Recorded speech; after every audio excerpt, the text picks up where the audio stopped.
Number 5. The real-life Conjuring movies. Now, the Conjuring films are most likely where most of us know anything about the Warrens from. You know, had they not been made, they might have just stayed local New England legends. Notable for their contributions to a few famous cases like the Amityville horror or the haunting in Connecticut, a couple other notable ones. But no doubt it was James Wan's Conjuring franchise that made the Warrens into household names and made them not only iconic characters in horror canon, but storied real individuals. But how involved in the films were they, really? Well, unfortunately, Ed Warren passed away before the first one was ever made, so Ed never got to see any of the Conjuring movies. But Lorraine Warren served as a close consultant on them, ensuring that the stories were being presented in an accurate way, accurately depicting the Warrens' relationship as well. Now, of course, there are some liberties taken here and there with the scripts regarding the hauntings, but hey, that's Hollywood. That's how the Hollywood game goes. Fun little trivia for you might not know, even if you're a Conjuring superfan, but the real Lorraine Warren does actually appear in the first Conjuring. I know you're saying, of course she does. She and Ed are the main characters, but I mean the real-life Lorraine Warren is a cameo in the first Conjuring film in a blink and you'll miss it scene. During one of the lecture scenes, you can see her sitting up in the front 2 rows in the crowd. Look for the very old woman who looks about 30 years older than all the other extras. That's the real Lorraine Warren. The actress who plays Lorraine's character in the films, Vera Farmiga, maintained a very close and personal relationship with the real Lorraine Warren, calling her a very close friend. After she passed, on Instagram, Vera wrote, "She lived her life in grace and cheerfulness. She wore a helmet of salvation. She donned her sword of compassion and took a shield of faith. Righteousness was her breastplate, and she has touched my life so." Wow, that is an epic description of like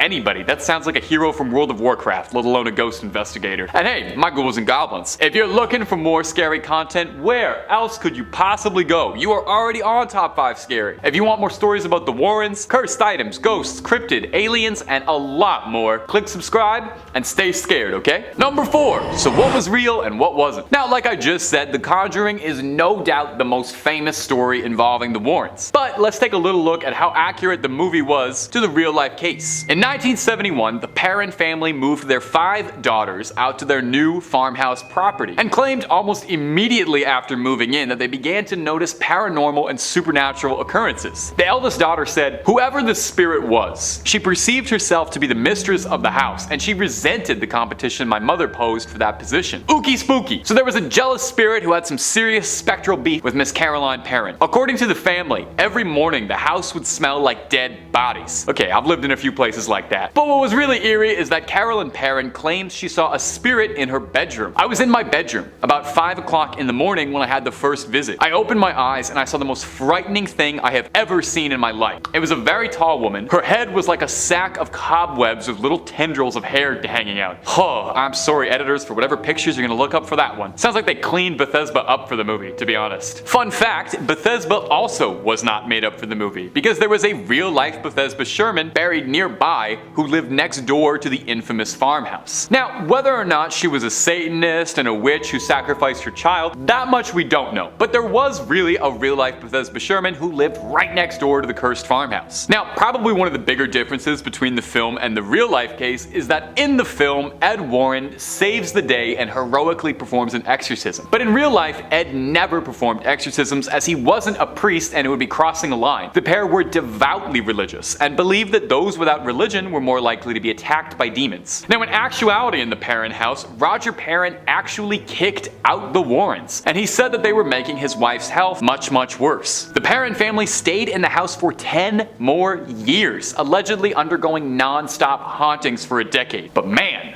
the rent must have been really good. Number 3. How psychic is she? Naturally, Lorraine's psychic abilities came into some scrutiny. I mean, that does make some sense. I mean, you claim you're psychic, people are gonna ask you all sorts of annoying questions like, "Are you really?"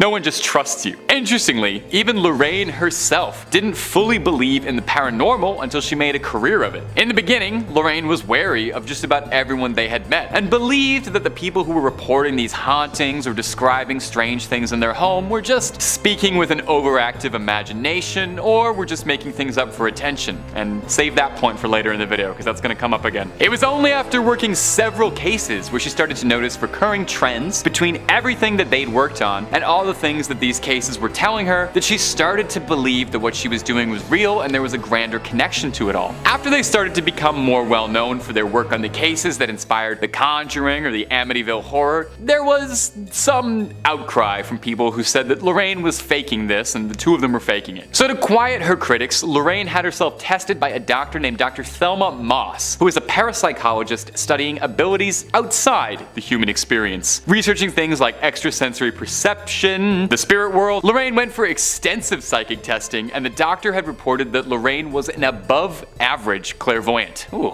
put that on the fridge. In the 80s, Lorraine and Ed were renowned enough as psychics that even law enforcement officers took note of it, and had actually requested for Lorraine Warren's aid on a string of missing persons cases, believing the help of a psychic would be just what they needed, a move that was seen as a bit controversial at the time. Number 2. Their relatives carry on their legacy. Although Ed and Lorraine Warren themselves unfortunately are no longer with us, they worked hard to ensure to pass on their ideas, their teachings, to ensure that their legacy would outlast their mortal forms. And I mean, that's kind of if you believe they're really gone. I mean, these people worked with spirits their whole life. They've got to be out there somewhere, their spirits guiding, right? In 1952, Ed and Lorraine founded the New England Society for Psychic Research as a way of tracking and documenting their cases. As well, famously, just like shown in the movies, Ed and Lorraine kept a magnificent museum of all the cursed relics, horrible things, and demonic objects that they'd encountered over the years in their cases, including the infamous Annabelle amongst many, many others. She doesn't quite look like how she does in the movies though, she's a little more raggedy in real life. But with Ed and Lorraine no longer around to run the society, it was now left in the hands of their daughter Judy and their son-in-law Tony Spera, who has taken it upon himself to maintain the Warrens' legacy and is a demonologist and paranormal investigator of his own volition. He inherited their museum of cursed objects and he takes care of their most dangerous ones, maintaining the rituals necessary to keep them cleansed and pure. Now,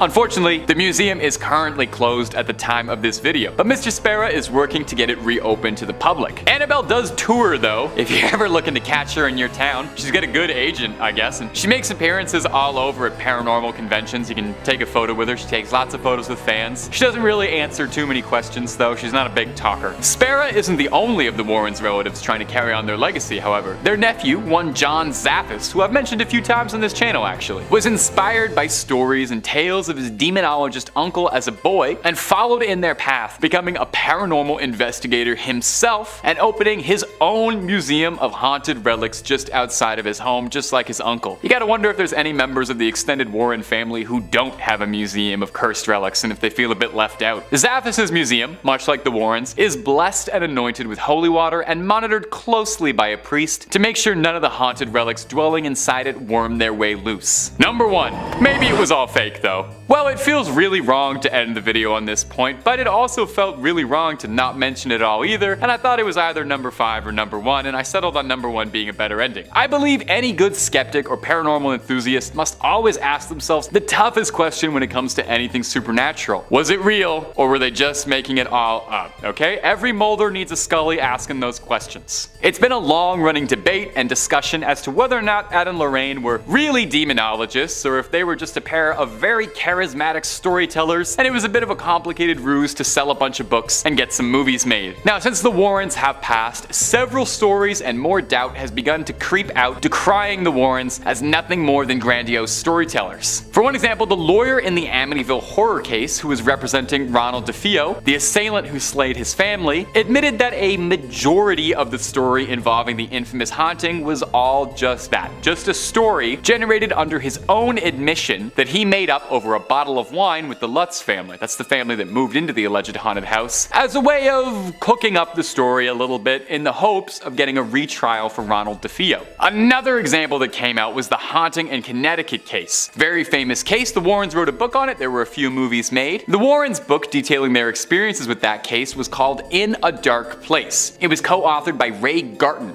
who was a horror novelist who was asked to help out and punch up the novel a little bit. Garton had a bit of an issue though, because he said when he was interviewing the family involved in the case, he found that their stories didn't match up, and frequently they were contradicting each other describing the haunting. Garton asked Ed Warren for advice on what he should do about it, and Ed gave him this response saying, "Oh, they're crazy. You've got some of the story, just use what works and just make the rest up and just make it scary." Or what about the Enfield case, the basis for the second Conjuring film, which was greatly exaggerated, as the Warrens only arrived for a single day, uninvited, and were then sent away by the family. Ed Warren told another investigator working the case that we could make some serious money off of this one. And seeing how much money the Conjuring franchise has made, well, it seems like you don't need to be a psychic to see that maybe the truth was getting in the way of a good story just a little bit. Real or not, you cannot deny that the Warrens have a lasting legacy, an entertaining one, and are fascinating to read about. And no doubt we'll be discussing them on this channel and in the world larger for years and years to come. In 5th place, their origins in the profession. Honestly, before today, I never really dug too much into the personal lives of Ed and Lorraine Warren,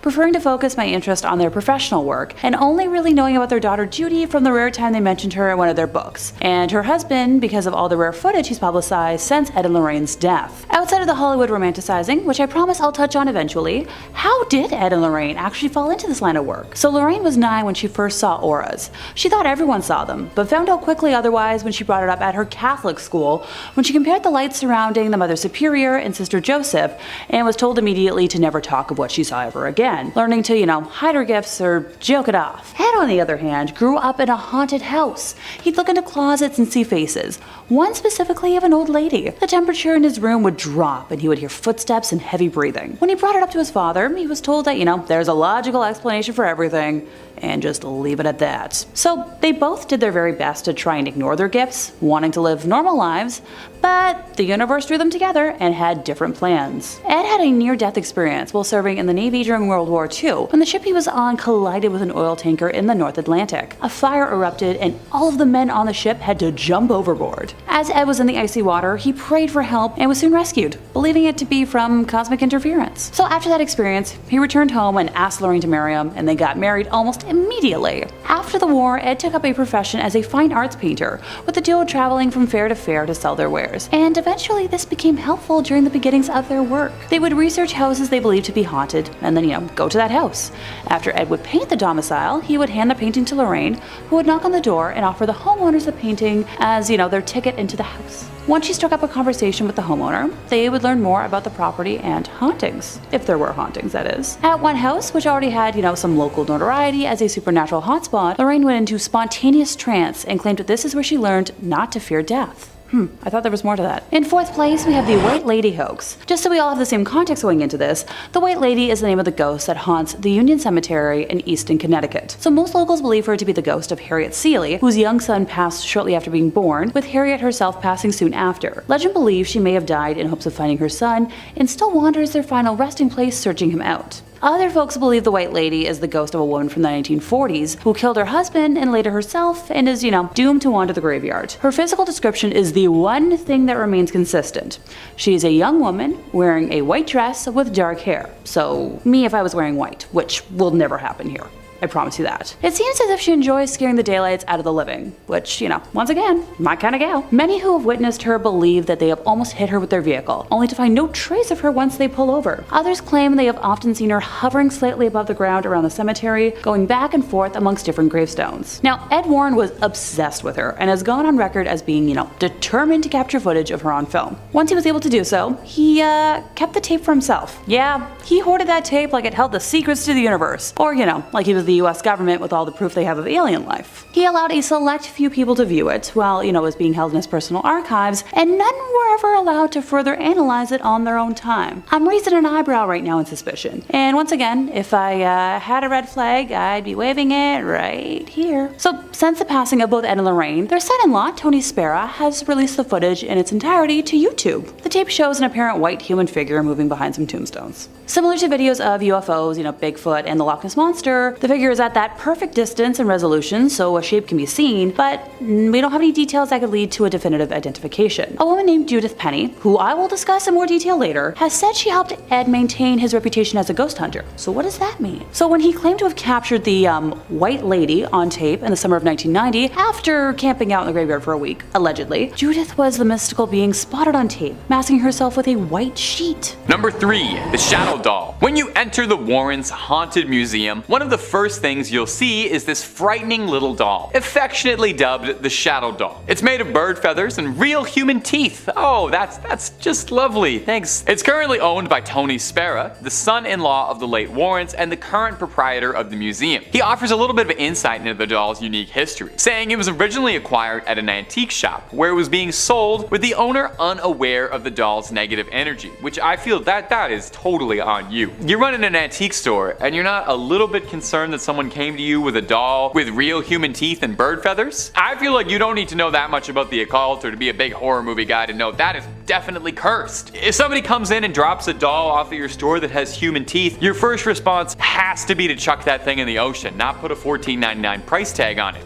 Oh, anyway, Spera claims the doll has an insidious little gift inside of it, and that's if you take a photograph of the doll and then the photo develops, you write a curse that you'd like to inflict on the back of the photo, and then you send it to your victim. The person who then opens the envelope and sees the doll in the photo will invite the curse into your home. And I know what you're worrying about right now. Are you cursed right now watching this video? Nah, you're good. I think digital photos are fine, and besides, I would never write any curses on any of these photos. And if I was ever gonna curse you, I would curse you to always make the right amount of pasta and have your crush text you back. I would only curse you something real nice. Now my big question about the Shadow Doll is, do you think it gets jealous having to share museum space with Annabelle? How hard must it be to be the second most famous cursed doll in a museum of cursed dolls? People come in all day to gawk at your movie star sister, get autographs and selfies with her, and you just have to sit and stew. No wonder the doll is cursing people. I think it's got some repressed aggression. Number 2, the Southend Werewolf. This is maybe one of the odder cases in the Warrens' history, which is really saying something since the only thing the Warrens ever investigated was incredibly odd cases. This one was back in England again, in Essex. The Warrens got word of a particularly unusual case. This wasn't a haunted house or a poltergeist or a suspected demon possession or anything. This was someone claiming they had come down bad with a case of lycanthropy. There was a bad moon rising over Essex. A carpenter by the name of William Ramsey had claimed that since his youth, he had been cursed into transforming into a werewolf. Not every night or on full moons, but seemingly random times, the spirit of a wolf would overtake him and he would go feral. It hurts seeing someone live out your childhood dreams like that. He claims that he's been plagued his whole life, and his first transformation occurred when he was a boy. He was playing outside when he felt an icy breeze coming over his skin, freezing his sweat to his skin. He then said he felt a primal bloodlust and hunger coming over him, and he was overwhelmed by a pungent, awful odor. He flew into a fit of rage and found himself shredding a fence post with the fence still attached and chewing at wire mesh. Now for years he wrote this off as a strange incident. You know, something that every boy goes through when you're growing up. Puberty's a strange time. It wasn't until 1983 that the wolf came out to play again. William was out at the pub with his friends when he felt that familiar chill come over him. He felt the sweat freezing to his skin and excused himself to go to a bathroom, and claims that when he looked into the mirror, all he saw back was a wolf's unmistakable snout and yellow eyes staring back at him. He called a cab home but had to be held down by the driver because he was thrashing and lashing out at the driver and other passengers. Eventually, he composed himself, I think they gave him a milk bone, and he tried to live quietly after these incidents. It was in 1989 when Ed and Lorraine got wind of the case. They invited him to get to Connecticut for a personal exorcism. I thought it was silver bullets that dealt with werewolves, but I guess that's probably a more permanent solution. Exorcism was probably the right way to go. Initially, William was skeptical, which I find kind of interesting. You turn into a werewolf, but you're skeptical that an exorcism will make a difference? Anyway, he ended up visiting, and reports claim that after a long night of violent thrashing, the wolf was finally exorcised, and since then, William Ramsey was able to find peace. And number 1, the Satanic Idol. I don't know, Ed and Lorraine, a satanic idol? A human skull? Well, those things sound like they could be haunted. haunted. Do you guys like haunted things? No way a satanic idol and human skull that were involved in dark rituals are haunted. No way. The skull was given to the Warrens as a gift, which is kind of an odd gift to someone, but hey, they were kind of odd people, so they were probably thrilled to death with it. Now the idol is a different story. The tall, slender, bizarre idol doesn't immediately scream Satan or satanic, but you can take a look at it and you'd kind of be unnerved. This is not the kind of thing I would bring in off the side of the road. It's not the kind of thing you'd want to catch in the woods, and yet for one lonesome hunter, that is exactly what happened. Apparently the idol and the skull with it were taken from the woods nearby to the Warren estate by a local hunter who'd found them. The hunter claims he was approached by a man in mysterious black garb who ushered him away. Now obviously he was a little shaken and stirred by such a bizarre experience, so he went to the only people he thought he'd be able to trust with something like this, the Warrens, and took the idol to them for safekeeping. After he brought it to them, Lorraine fell deeply ill with no one able to diagnose what was happening to her. Ed believed that his family was being targeted for welcoming the idol into their home. Hey, you'd think that a demonologist would have seen that one coming, but hey, we all make mistakes. Lorraine recovered, and although no details emerged on how she did or what they did to purify and cleanse the idol, we can assume most likely it was probably blessed, exorcised, and doused in holy water of some kind, otherwise it wouldn't be fit to sit amongst their other treasures. It now rests inside the museum, alongside all of their other haunted relics. It's evil waiting inside, as it waits patiently for a Hollywood executive to come to it, and it's open to offers for a 3-picture deal with spin-offs included. Number 5. Their relationship. Now the movies portray Ed and Lorraine Warren as a perfect couple, a pair of demonologist ghost hunters that nothing could possibly stand between. No demons, no spirits, no troubles in the marriage. Well, in reality, there are claims, pretty substantial ones, that the relationship wasn't quite as picturesque as the movies made it out to be. The pair lived with a girl named Judith Penney, someone who is notably absent through the movies. Judith later in life revealed some truly shocking secrets and allegations against the pair. She suggested that Ed acted violently to Lorraine behind closed doors, and claims that on more than one occasion he struck her. Penney said in a recording to The Hollywood Reporter, "Some nights I thought they might end each other's lives." Of course, the Conjuring movies are nothing like that, and portray them as a fairy tale storybook couple almost. It's a very stark contrast. The production company was strong-armed into showing the couple as loving as possible in a deal by Lorraine Warren for the films after Ed had passed away. A producer for the Conjuring films, Tony DeRosa Grund, spoke out against Ed Warren in an email to top Warner Brothers executives, referring to him as a violent husband and a criminal. He said, "Lorraine enabled, she knowingly allowed an illegal relationship to continue for 40 years. They lied to the public." Now we've got lots of videos on Ed and Lorraine Warren, whether you're a fan or a hater. We've got lots on the topic. But if that's not your jam, we've got cryptids, conspiracies, true crime, fake crime, aliens, pretty much anything scary under the sun. Top 5 Scary's got a video for. So click on through, find something to scream at, and subscribe, but do that when the credits roll, okay? We worked hard on this video. Number 4. Judith Penney. Perhaps the most serious claim regarding the pair had nothing to do with ghosts or spirits, but it was the nature of the relationship with Judith Penney and Ed Warren. In 2017, evidence surfaced from Judith herself to suggest that the movies left out one of the biggest details of their lives, that Ed Warren was involved in an extramarital relationship with an underage girl. Judith has sworn that she spent 4 decades living in the Warrens' house as Ed's lover, but that the relationship began when she was 15. The claim goes on to state that the couple told people she was their niece, or a poor girl that they had taken in since she had nowhere else to go. In 1963 actually, Penney was arrested and taken into custody after a concerned citizen who noticed this reported the nature of their relationship to local police. She was ordered by the court to attend a delinquent youth office for a month. Penney would tell that Ed would pick her up from school and drive her to these meetings. Now obviously these are substantial claims and serious allegations. These didn't come out until after Ed had passed, but perhaps the most concerning piece of evidence was a bizarre contract Lorraine demanded that New Line Cinema follow. This strange deal insisted that Lorraine serve as a consultant on all of the films, which makes sense, they're about her. Where it gets a bit odd is restrictions that said the films could not show the Warren characters engaging in any criminal acts, could not show Ed Warren committing any extramarital acts, or romantically involved with younger people. Very suspicious. One executive at New Line said they had never seen a deal like that before in their career. It certainly raises a very uncomfortable question: why would these things specifically be demanded not to be done?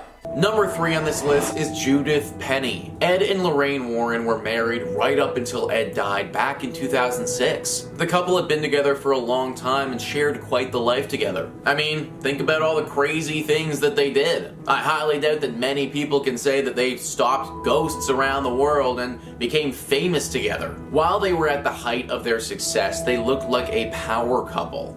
A real duo that you wouldn't want to trifle with. Ed and Lorraine Warren together taking on the world one ghost or possession at a time. Well, during all of that, although it looked like it was just the two of them, there was actually a third. Judith Penney has come forward and said in a sworn statement that she had a relationship with Ed Warren for 4 whole decades. 4 decades where they were having an intimate relationship that the world had no idea about. Apparently, Judith moved into the Warren household when she was 15 years old back in 1963. Ed, who was in his mid-30s at the time, would sleep with her regularly, and Lorraine Warren was well aware of the entire thing. I mean, she obviously was, considering Judith literally lived with the pair in their own house. In fact, before Ed's big career of being a demonologist took off, it said that he would drive Judith's bus to school. How freaking creepy and gross is that, guys? Literally her school bus driver, but also her lover while she's 15 years old. This relationship apparently went on until 2003, 3 years before Ed finally passed away. Obviously, the Warrens didn't want any of this getting out to anyone and kept it very hush-hush. She even had to have when she became pregnant with Ed's child, and that was kept under wraps. What we thought was this power duo was actually a sick and twisted trio that we knew nothing about. The Warren family, before Lorraine died, came out and said that they had no knowledge of the alleged conduct. Number 2 on this list is the Lady in White. The Lady in White was a ghost that was said to haunt the Union Cemetery in Connecticut. This was another one of the Warrens' most famous cases and gained a ton of notoriety. Well, sorry to burst your bubble, guys, but it's fake. Let's roll a clip of what is supposed to be evidence of the Lady in White.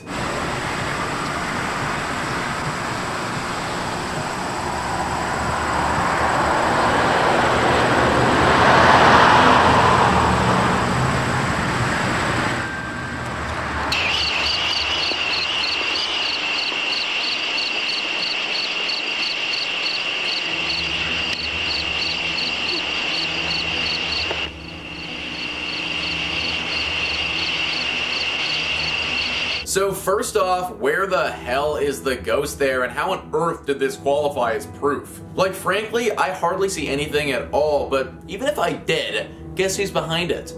Judith. Yeah, the girl that Ed had an illegal relationship with was the Lady in White. Literally dressed up in a sheet, and the pair took some grainy pictures and videos together and claimed it was evidence. Just another secret that the Warrens tried to hide, but eventually it's bubbled to the surface. And finally, number 1 on this list is the smoke and the mirrors. We've already talked about the Amityville horror house and the Lady in White here, and about how they're all fake. Well, guess what, folks? I hate to do this to you, but they ain't the only ones. Everything the Warrens did was just a bunch of smoke and mirrors.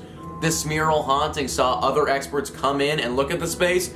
Nothing was wrong with it. Some of the exorcisms they performed, those people weren't really possessed by the devil. They were mentally ill people that the Warrens were preying on. The whole story about how they cured someone of being a werewolf, like, that doesn't even make any sense. Smoke and mirrors. That's what the Warrens' career was. Now, that's not to say that they didn't inadvertently stumble upon something paranormal every now and again. I mean, if you believe in that sort of stuff, then they must have, based on how active they were in the community. But basically, a lot of our favorite stories that rocketed them to the top of the demonology community are completely fraudulent. I guess it's not the worst thing in the world to know that we aren't living among as many ghosts as the pair claim that we were. Number 5 on this list is the haunting in Connecticut. This haunting is the haunting of the Snedeker family.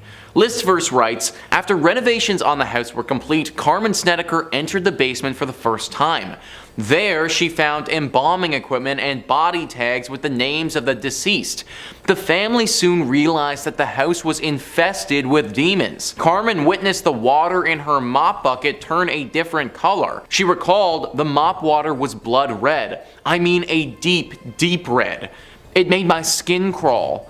The middle son said the lights were coming on and off and on and off even though there was no bulbs in it. Ed and Lorraine Warren assisted in performing an exorcism on the house, which has brought closure to the family. Since then, no further paranormal activity has occurred.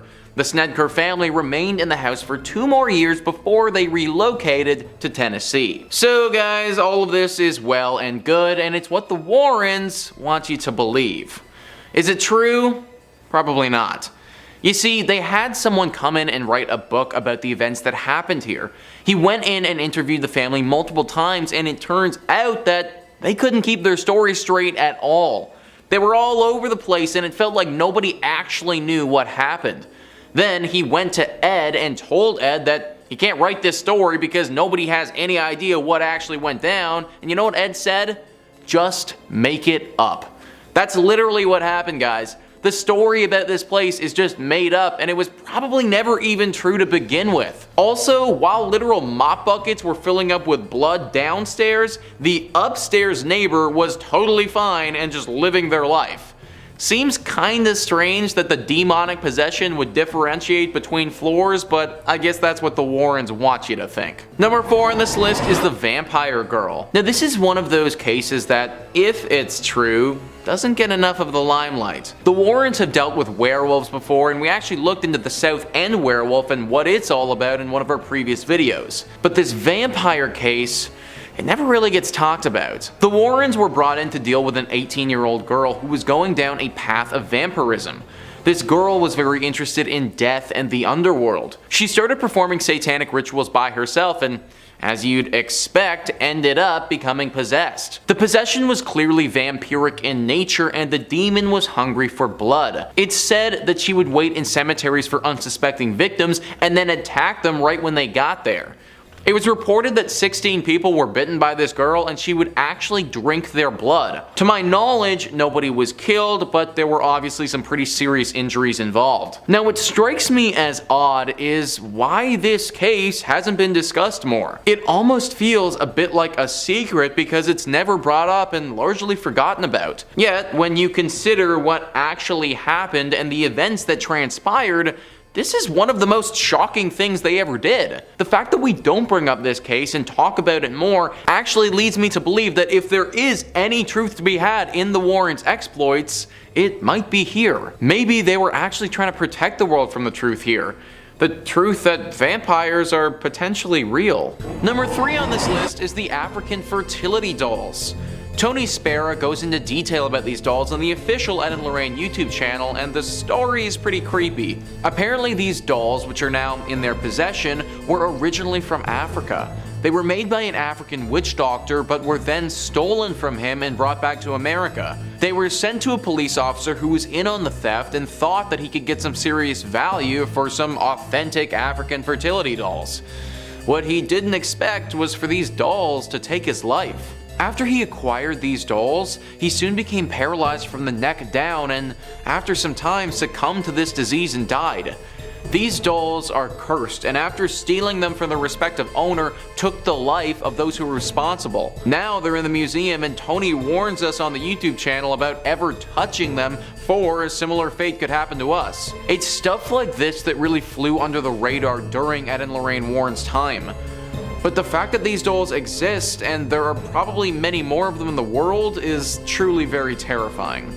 Number 2 on this list is the South End Werewolf. Born and bred in the Essex seaside town of South End, the first inkling of trouble came when William Ramsey was just 9 years old. Like any normal child, he was outside in his back garden when he began to feel strange.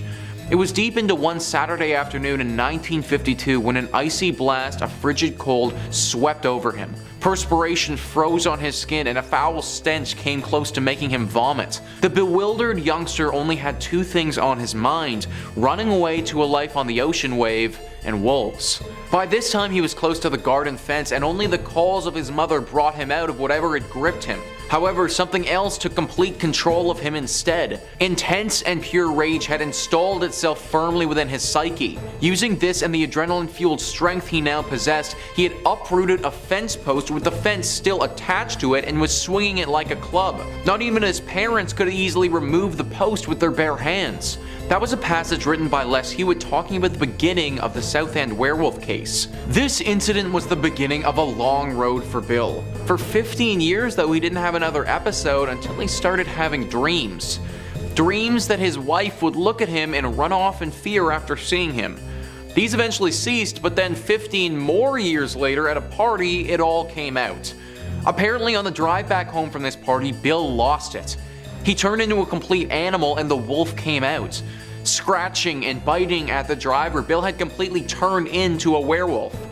His body changed too. His shoulders hunched, his nails grew to claws, his humanity had completely left him. The Warrens were then brought in to help him and had to perform several exorcisms to get rid of this werewolf presence. Think about this entire story though. Bill, to my knowledge, hadn't been bitten by a werewolf or had any extended exposure to one. He just became one. How scary is that? At any given point, I could just slowly start to develop werewolf-like characteristics and turn into a rabid super beast. I think that's why this case didn't get as much media coverage as some of the other ones. Just the fact that something like this could happen, and I mean, that could really scare the public. And finally, number 1 on this list is the Shadow Doll. So we already talked about some other dolls, but this takes it to a whole nother level. You know the horror movie franchise Chucky? Where the doll is possessed with a serial killer and it's out to get people, like that whole bit? Well, this doll makes Chucky look like the sort of thing you invite to your kid's birthday party. Yeah, it's pretty freaking bad. The Shadow Doll, for one, looks absolutely terrifying. It looks like this woman with a white face totally covered in black robes with chains and spikes sticking out of her. It's apparently made of bones and even has a human tooth in it. Now, even though this doll doesn't operate like Chucky and move around in the real world, it does something even more terrifying. Anytime you go to sleep, you aren't safe if the Shadow Doll has you in its sights. It's said that this grotesque-looking creature will come to you while you're sleeping in your dreams and terrorize you. It isn't said to be a quick kill either, like this thing's pretty sadistic in how it haunts you. It will keep coming back over and over and over again until finally it terrorizes you to a point where your heart literally stops out of fear and you never wake up. Think about how horrible that would be. To be absolutely terrified of going to sleep because you know that the second you close your eyes, this shadow doll could be upon you and it might be your last night ever. Similar to the other dolls that we talked about, this thing is locked up in the museum, but I personally don't think that's enough.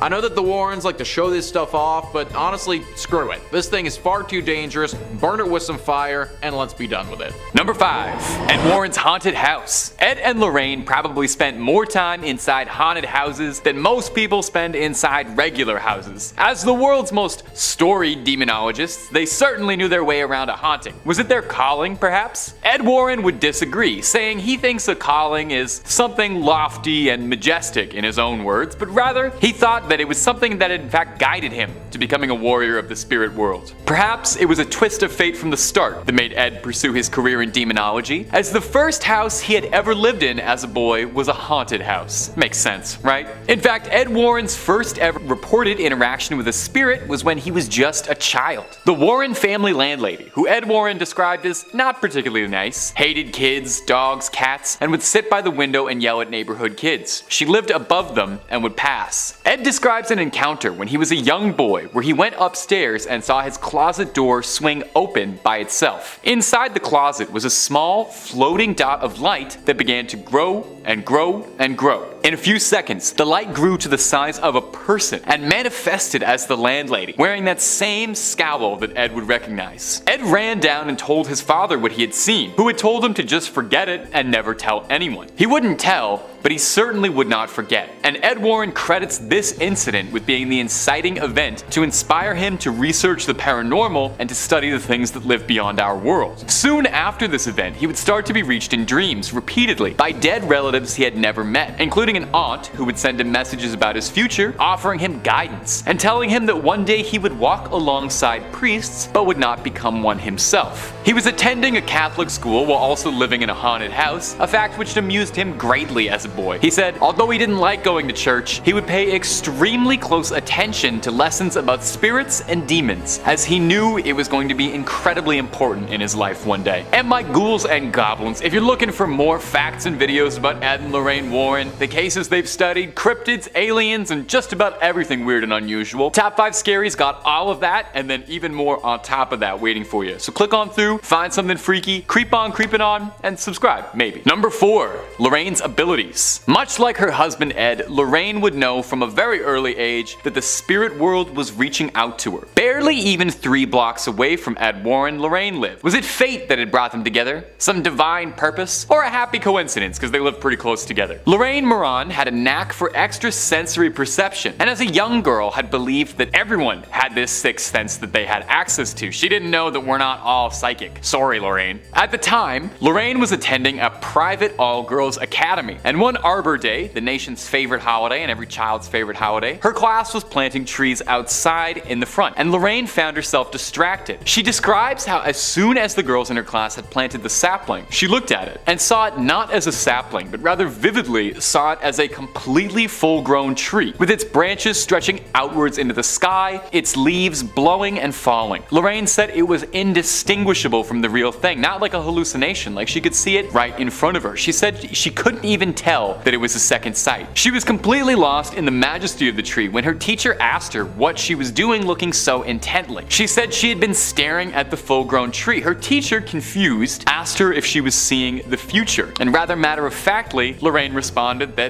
yes, she was. Although Lorraine thought answering honestly was the right thing to do, she was sent to a weekend church retreat to pray and pray and pray away her delusions. Lorraine learned rather quickly to keep mention of her extrasensory vision to herself, as most people in small-town Connecticut didn't quite understand her abilities. It wouldn't be until she was 18 years old and met Ed Warren that she would find a confidant who understood what she saw and how she could use her gift to help people. Number 3, they wanted to be artists. You know, believe it or not, the pair of legendary demonologists had actually not always planned on investigating the occult and the unknown. Does anyone really? You can't really go to school for that. When the two had married, they both had believed that they were going to make a career out of being artists. Ed Warren had gone to art school at New Haven, and Ed Warren began a modest career trying to paint landscapes, but he was not finding much success. He felt that he lacked a subject that he believed really spoke to people and made a connection with people, and he was struggling over this. As beautiful as a Connecticut landscape is, it just was not landing with people, and he wasn't selling enough. He had held a long-standing interest in the supernatural and paranormal after an incident as a young boy where he encountered a ghostly spirit in his own home. So he decided that for his future endeavors, he would make a collection of paintings of local haunted houses. He would read in the newspaper for stories of haunted houses, then drive up to them, paint the houses outside, and then offer the paintings to the homeowners in exchange for information and intel about the haunting. He and Lorraine actually sort of got their start as paranormal investigators this way. They spent 5 years on the road, traveling as a pair of nomadic haunted house painters turned investigators, in which is no doubt one of the most unique ways to begin a career. Initially, Lorraine was more of a skeptic than a true believer, believing that most of the people they met and spoke to were just people with overactive imaginations. Obviously, she changed her tune a little bit as they made a storied career out of this. After spending weeks that turned to months and years on the road, Lorraine said she felt the similarities between each case, despite them all occurring in different states and communities, and saw a beauty in them exploring the world while Ed would be there covered in paint to explain the spirit world to their hosts. Number 2,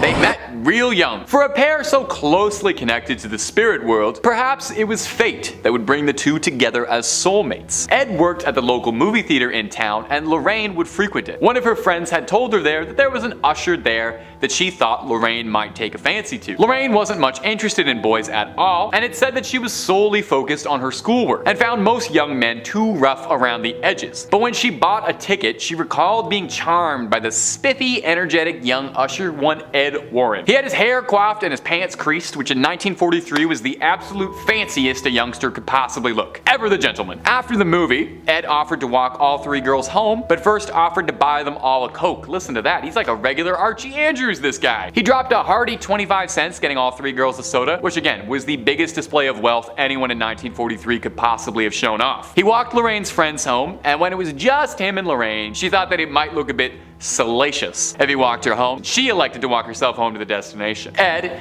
ever the gentleman, nodded and took off. Lorraine claims that when she saw Ed walk away, she didn't see him as a 16-year-old, but rather claims she saw him fully grown, saw him exactly as he would appear as an adult. She wrote in her diary that day that she found the man she was going to marry. Was it fate that had brought them together? Was it a divine purpose? Or were there just not that many cute boys in Connecticut at the time? Ed would be sent over to serve during World War II during the Navy, and he married Lorraine pretty much as soon as he stepped back in Connecticut, and the pair married when they were only 19 years old and remained married to the end of their days. Number 1. They never charged money. Now, over the years, Ed and Lorraine Warren have received their fair share of controversy, accusations, and allegations about their intentions. There were more than a few people over the years who accused them of being little more than charlatans and grifters who were exploiting money out of people who just didn't know any better. The thing is though, while there is absolutely a conversation and a discussion to be had about whether or not they were wildly exaggerating cases or intentionally adding and stretching stories out to make them more exciting for better books and better Hollywood movies, the thing is, as paranormal investigators, they never once charged money for their services. Like I mentioned before, usually their way in the door was to offer a painting. They never asked for money out of the residents of any of their haunted houses or cases that they'd investigated. They probably just asked for the exclusive film rights to the story, if anything, and that's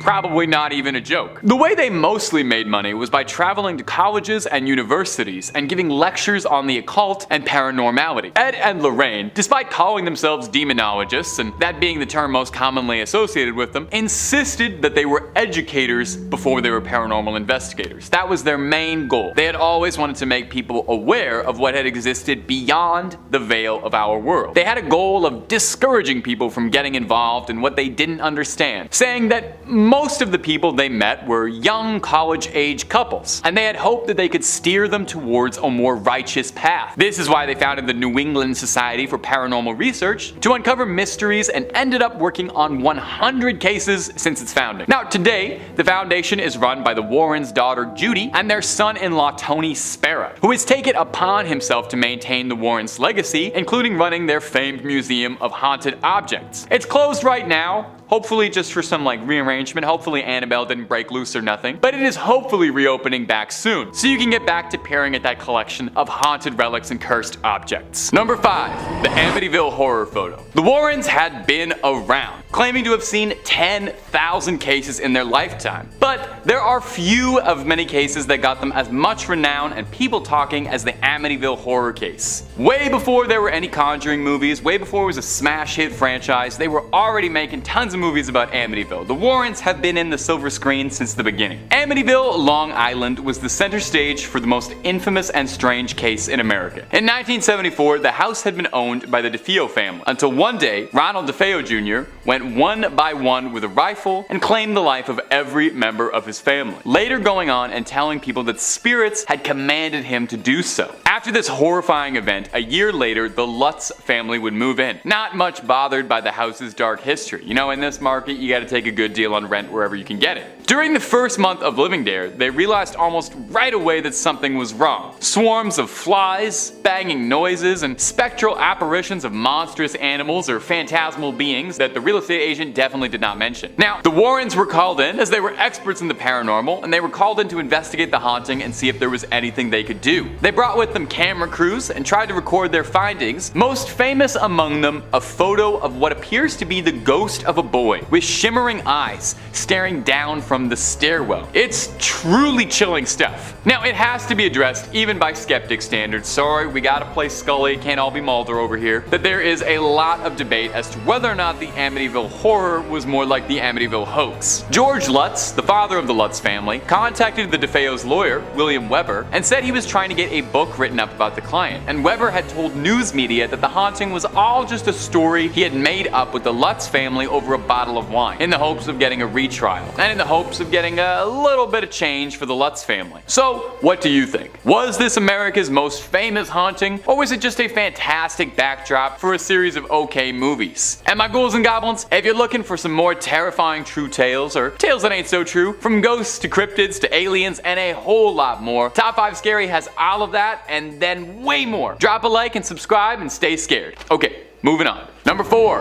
Enfield. Another very discussed case from Ed and Lorraine Warren's case files is the infamous Enfield poltergeist haunting. It served as the backdrop for the second Conjuring film, although the second Conjuring took a bit more liberties than the other films. There was no crooked man or Valak in the original haunting story, but it's still pretty interesting to listen to nonetheless. It captivated audiences worldwide after photos surfaced showing what looked to be the young Hodgsons being possessed and thrown about the room levitating. It was 6 years after the Warrens had investigated the Perron family haunting, all the way in Enfield, England. The Hodgson family had been living peacefully there, helmed by the single mother Peggy Hodgson and her 4 children. It was the summer of 1977 when the youngest members of the Hodgson family seemed to be being targeted by spirits. They saw the dresser of their bedroom sliding across the room as if a powerful invisible force was pushing it all around. They would hear constant knocking from all over. Now the family called the police because they were worried that there had been a burglary, and when the officers arrived, they claimed that they arrived to a home where the furniture was free floating throughout the air. Pretty wild stuff. Now over the course of a year, psychics, investigators, amateur, and all kinds of paranormal enthusiasts came to the Enfield house in the hopes that they would be able to figure out the haunting and crack the case. Of course, it goes without saying that if this many paranormal enthusiasts were all congregating in one place, Ed and Lorraine Warren were definitely there. They were certain they had their hands on a classic poltergeist scenario. Now, like I said, between the film and the true story, they differ pretty greatly in this example. Really, the Warrens were not terribly involved with the Enfield haunting that much at all. In fact, they were barely there for a few days even. Most of the investigators that had arrived to the Enfield property had kind of suspected that it might have been a hoax, or that things had been largely exaggerated or misunderstood and stretched by people involved. But the Warrens believed that they had a good, firm case on their hands. Now, unfortunately, we can't ask them, so we can only speculate. Was that because there was a real spirit, a real haunting, or is it just because they had the foresight and they knew that this was going to make a great script for an entry in a movie franchise someday?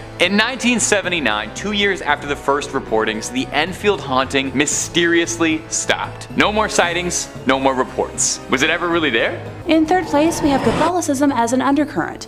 This is probably the only thing that has always bugged me, and while it might be less of like a secret in the gotcha sense, allow me to explain. Hauntings Ed and Lorraine spoke about were caused by people who refused to conform to traditional family values. Only people who submitted to the patriarchy and the church could be safe in their eyes. Their 1980 book, The Demonologist, kind of explains it all. That Ouija boards would get you haunted, but so would reading books about witchcraft, owning an image of a non-Christian deity, or attending conscious-raising groups. The horror in Amityville was supposedly aggravated when the unlucky homeowners engaged in the unholy pagan practice of, meditation. Addiction, depression, and disobedient children were all satanic. Hate, rage, despair, misery, drunkenness, and a sense of worthlessness will attract the demonic in a snap, according to Ed. One story in The Demonologist centers on a young woman who succumbed to evil after being fornicated with against her will. I do own this book, and I remember that not sitting super well with me. It was essential not just to stick with the status quo, but to be satisfied, with Ed going on record as saying,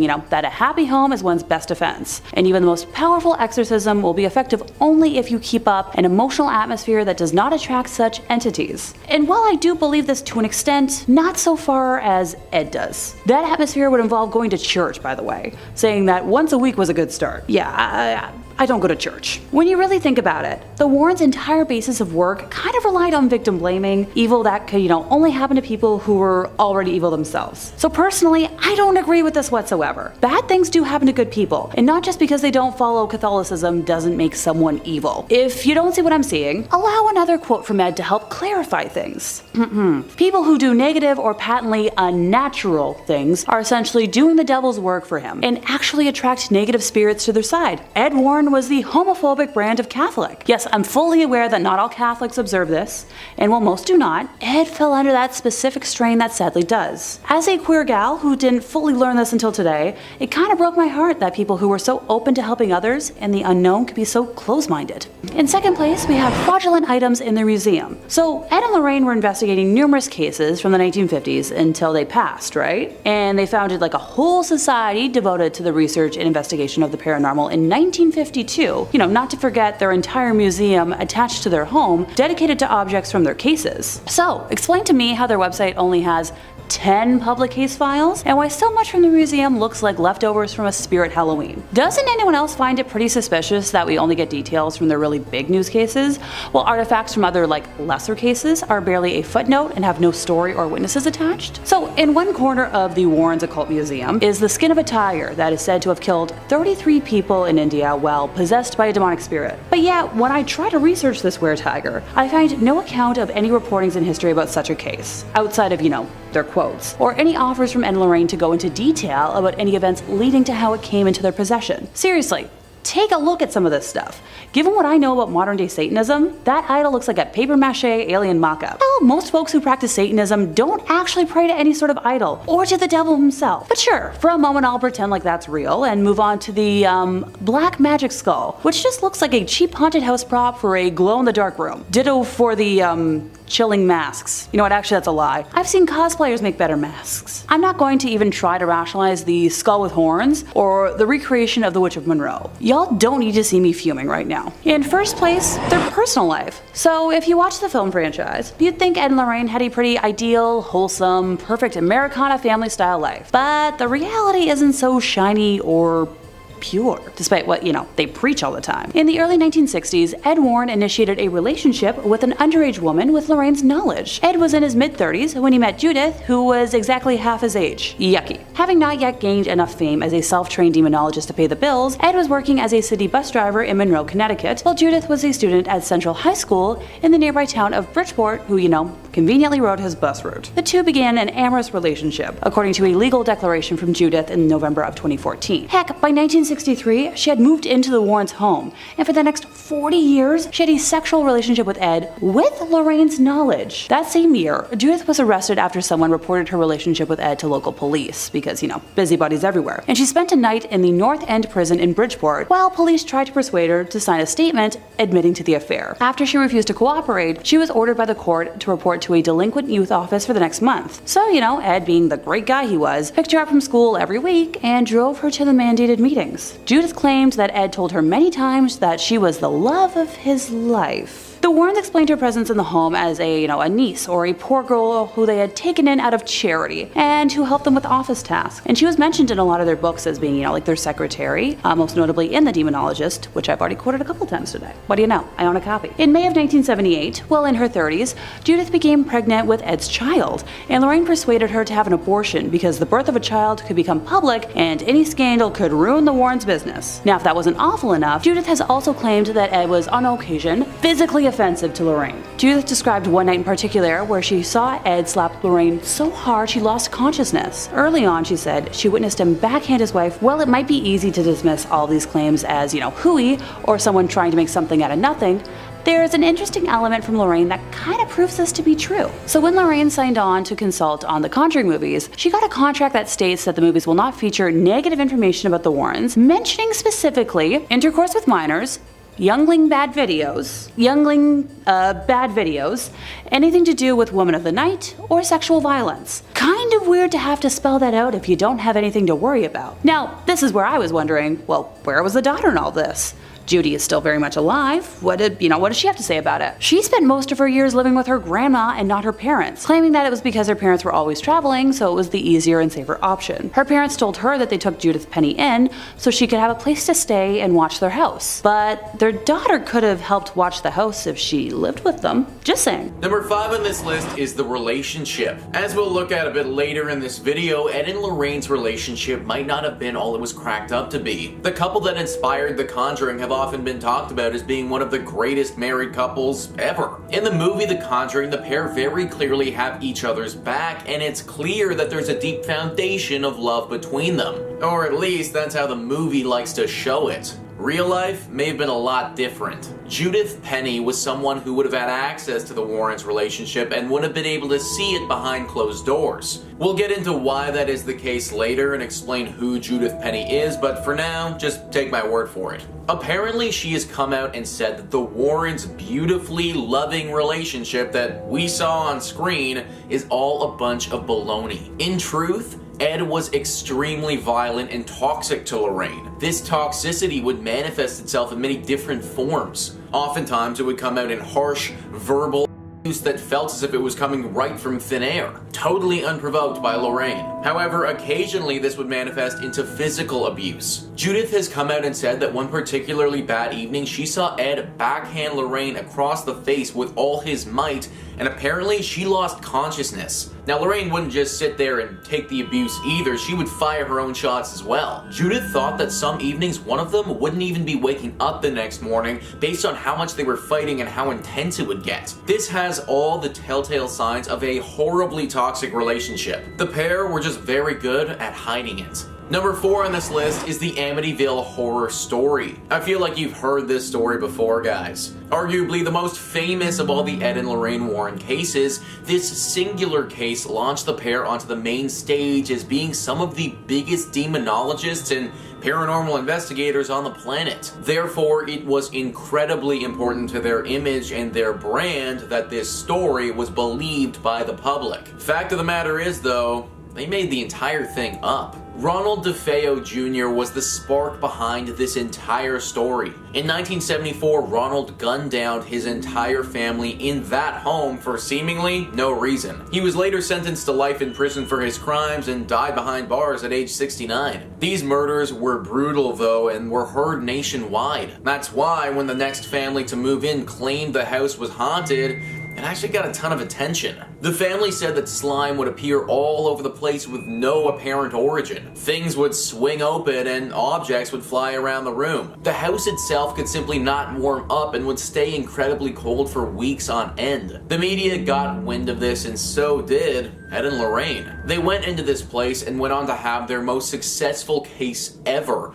ultimately concluding that the house is in fact haunted. However, this just simply was never true. The family's lawyer later came out and said that they collectively made up this story together and thought it would get a lot of traction over a few bottles of wine. The Warrens' initial success literally started by a few drunk people deciding they were going to pull a trick on everyone. Even though this news came out, the Warrens have always held strong onto the fact that the house was in fact haunted. Number 3, the Skeptical Society. I think a little healthy skepticism is good for all of us, even on a paranormal channel. I watch paranormal stuff every single day of my life, but I like to approach it from a skeptical angle. What can I say? I'm more of a Scully than I am a Mulder. The New England Society for Paranormal Research isn't the only group in New England that was involved with the Warrens. Enter the New England Skeptical Society, existing as a bit of a rival to the Warrens. The Skeptical Society existed to uphold the tenets of science and reason versus paranormal speculation. The founder, one Stephen Novello, was a prominent neurologist and professor at Yale School of Medicine, and he did not think particularly highly of the Warrens. He was quoted saying, "You meet them, and oh my god, you realize the guy had no idea what he was doing, didn't know the first thing about anything relevant to paranormal investigation or ghost phenomena." He was adamantly not a fan of the Warrens at all, even going so far as to decry their museum of the occult and cursed objects, referring to it as little more than off-the-shelf Halloween junk, dolls, and toys. Now, the Warrens refused to allow the Skeptical Society to shadow them on a case or investigation numerous times, apparently, with various excuses each time. When sufficiently questioned about it, Ed Warren responded, "You can't have scientific evidence for a spiritual phenomenon." An outright investigation by the society printed in a newspaper read, "The Warrens claim to have scientific evidence which does indeed prove the existence of ghosts," which sounds like a feasible claim into which we can sink our investigative teeth. Now, what we found was a nice couple. Some sincere people, but absolutely no compelling evidence. Number 2, the White Lady Ghost. Continuing on with the Skeptical Society, the frequent detractor of the Warrens, many critics of the Warrens have noted their consistent lack of evidence for their cases. They've got a museum of cursed objects and haunted relics, but they don't seem to have any actual hard evidence of ghosts. The most prominent bit of evidence that they've ever put forward was a photo from the Amityville horror case allegedly depicting a ghost descending a staircase, but there is a lot of evidence to suggest the Amityville case was a fraud as a whole, and should probably be questioned reasonably. One infamous ghost Ed Warren claimed to have seen was that of the White Lady ghost, a ghost dressed in all white that haunted the Union Cemetery. Stephen Novello repeatedly questioned Ed, saying that if they had this video footage of a ghost somewhere, that it doesn't make sense why you wouldn't release that footage publicly to silence any critics or doubters. Eventually, Stephen was invited to the Warrens' home to watch the tape and was sufficiently unimpressed. Why don't you take a little listen to his review after watching the clip. The piece de resistance of the museum is Ed's video of the White Lady of Union Cemetery in Easton, Connecticut. We've only been allowed to view this tape in the Warrens' home because Ed refused to give it to us to analyze, a common theme in our investigations. The tape shows a white human figure moving behind some tombstones. Like videos of UFOs, Bigfoot, and the Loch Ness Monster, the figure is at the perfect distance and resolution so that a provocative shape can be seen, but no details which would aid identification. Ed Warren has not investigated this video with any rigor and refuses to allow others to do so. Despite Ed's insistence that he was engaged in research, he continued to jealously hoard his evidence rather than allow it to be analyzed. Now, detractors like Novella have suggested that the footage in question has been faked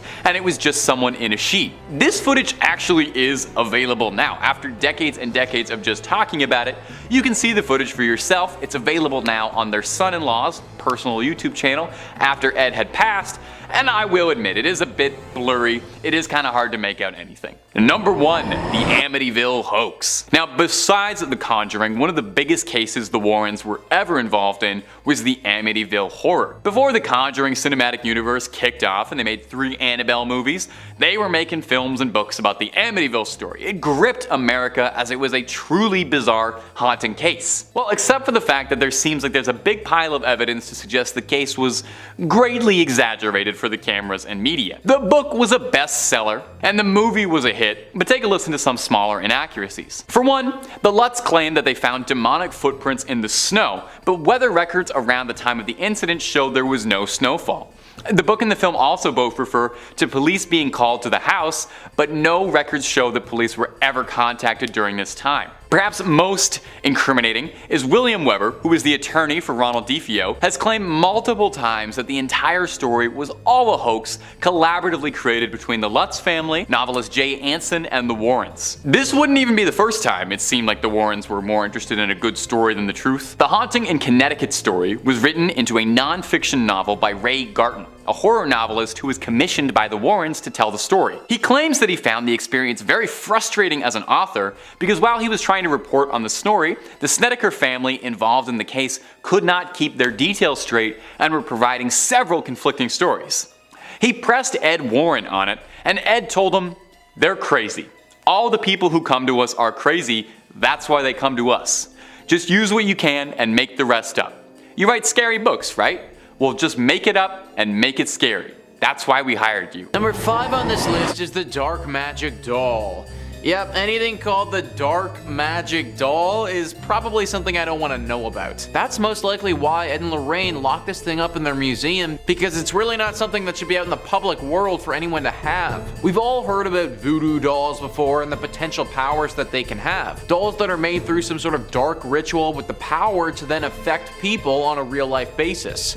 Usually these dolls are made with a singular person in mind, and the doll that's created can only ever affect that one person. The same principle applies to this magic doll. However, the thing with this one is that from my understanding, you don't need to make it with only one person in mind. Simply using the doll while picturing an individual should create the same effect as a voodoo doll.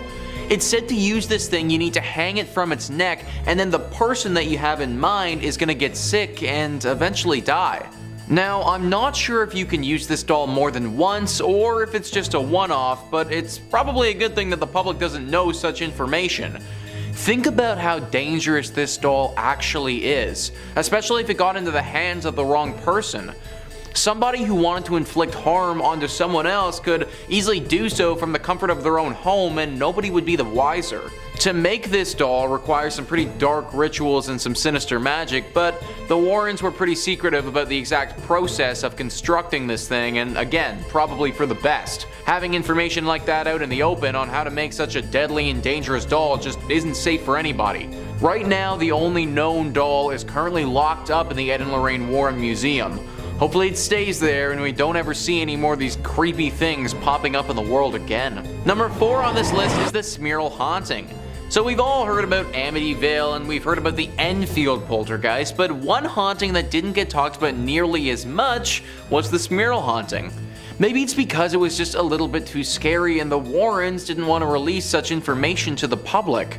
An article discussing the 7 best cases from Ed and Lorraine writes, in 1974, Jack and Jeanette Smyrtle moved into a house on Chase Street, West Pittston, Pennsylvania. Strange occurrences followed, leading the Smyrtles to believe that a demon possessed their home. They claimed the demon had slammed their German Shepherd into a wall, bit Jack's ear, and pushed one of their daughters down a flight of stairs. Both Jack and Janet were said to have been assaulted by the demon. In 1986, they contacted Ed and Lorraine Warren, who confirmed that their house was indeed haunted. Ed Warren would go on to say that he had witnessed a dark mass form inside the home and that the demon had left him a message telling him to get out.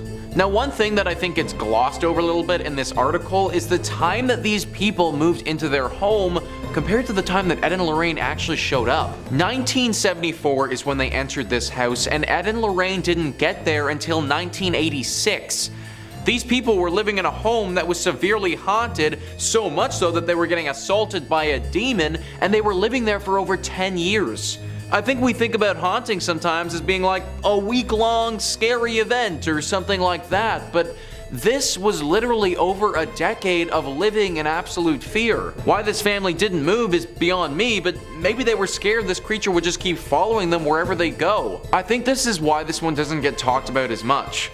6 months is one thing, but 10 years is totally different. Ed and Lorraine knew that and probably didn't want to scare the public into thinking that they could get haunted for potentially their entire lives.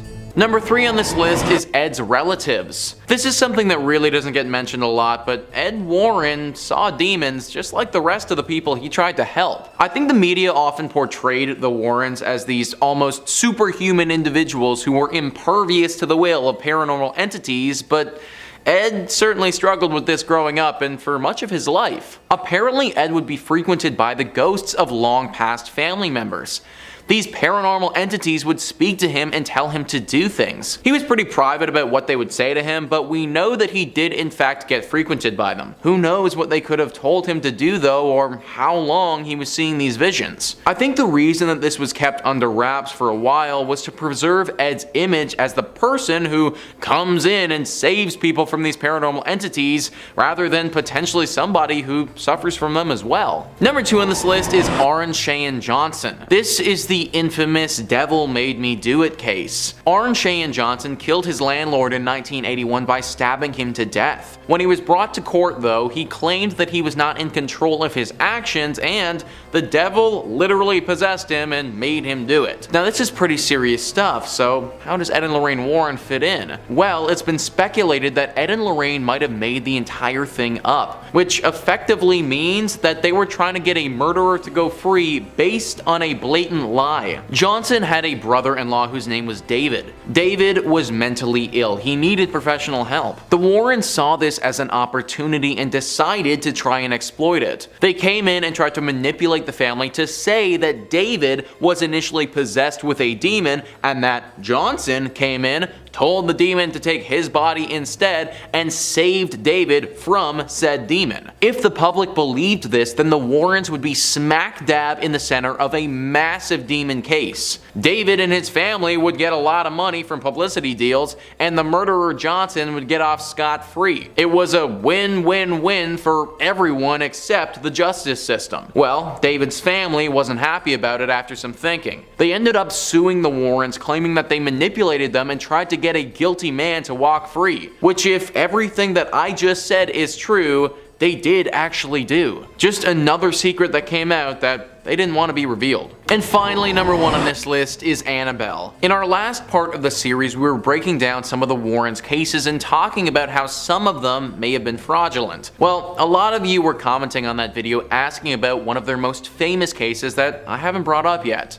Annabelle. The Annabelle doll is one of the most widely known cases that the Warrens participated in and would probably be on most people's lists when it comes to the creepiest dolls to ever exist. This doll even inspired the creation of a horror franchise of the same name that's had 3 separate installments in it. Pretty good notoriety for an inanimate object. Or maybe inanimate is the wrong word when talking about Annabelle. The legend began back in the 1970s when a young nurse named Donna received the doll as a gift from her mother. The doll took up residence on her sofa and at first was a nice and calming little plush toy that had nothing demonic about it at all. Soon things started getting a little bit weird though. Donna would go to work and find things out of place or doors open that weren't that way when she left. Then her and her roommate started finding notes around the apartment. Tiny little scribbled notes on parchment paper that would read, "Help me." Finally, it all came bubbling up when Lou, Donna's boyfriend, was in her apartment one afternoon by himself. The most common version of the story says that he was napping and then woke up to the doll literally trying to kill him, strangling him until he finally had enough strength to throw it off of him. Apparently he even had several scratch marks on him for a few days, but then they went away after that. This is when Ed and Lorraine entered into the mix. They took the story and absolutely ran with it. Apparently as they were taking this doll, which they had determined was possessed,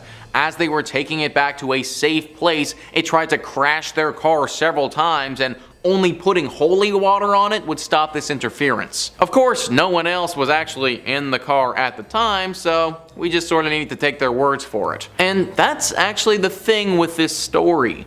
The only actual evidence or proof about this doll is that they told people it was haunted. There's no video of it moving, there's no pictures of it acting crazy. Anytime I've seen it, it just looks like a regular doll. Because of this, we can't say that it's fake, but we also can't really say that it's real either. I will say, after everything we revealed in the last video, I'm starting to have a hard time just accepting what Ed and Lorraine tell me. So honestly, Annabelle being fake could definitely have been another one of those secrets that they just didn't want us knowing about.